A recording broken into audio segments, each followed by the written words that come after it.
जनमी का बहुत भटकलो, सब देवक डगरिया। जनमी जनमी का बहुत भटकलो, सब देवक डगरिया।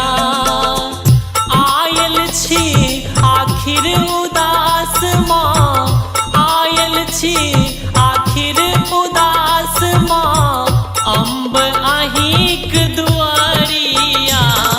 जनमी जनमी का बहुत भटकलो, सब देवक डगरिया। जनमी जनमी का बहुत भटकलो।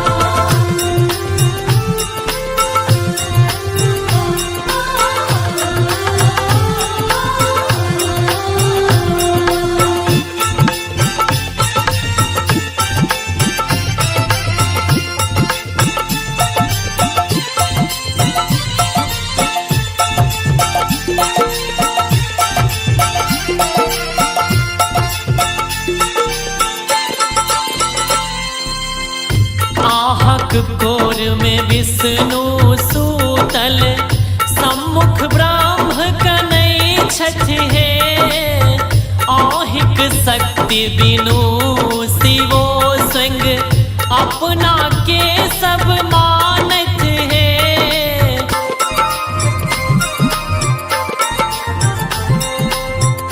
आहक कोर में विष्णु सूतल, सम्मुख ब्रह्म कनै छथि हे। आहिक शक्ति बिनु शिवो संग, अपना के सब मानत है। आन देव के बात कौन सब, आन देव के बात कौन सब, बनि गेला पमारिया।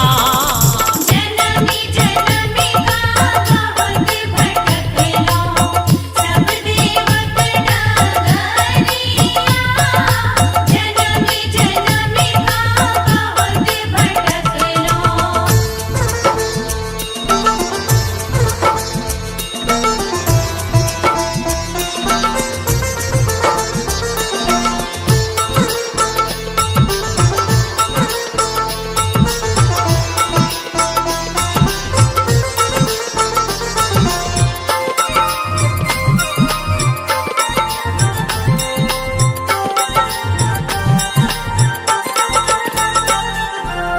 कलय काल में जीवक संग, भगवानों के सुतवत है।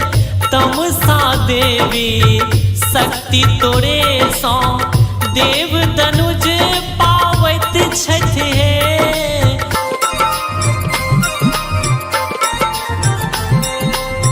कलय काल में जीवक संग, भगवानों के सुतवत है। तमसा देवी शक्ति तोरे सौ, देव तनुज पावत छथि हे। मोहगर तक ममता पर तकई, मोहगर तक ममता पर तकई, जादू भरल नगरिया। जनमी जनमी का बहुत भटकलो, सब देवक डगरिया। जनमी जनमी का बहुत भटकलो।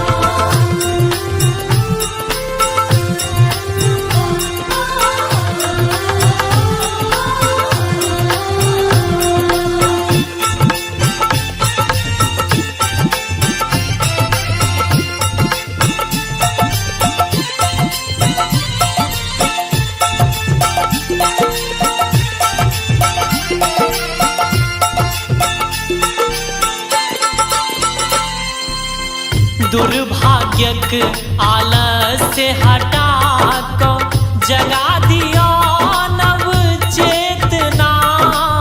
सम्मोहित को दियो दुष्ट के, भरू माँ भीषण वेदना।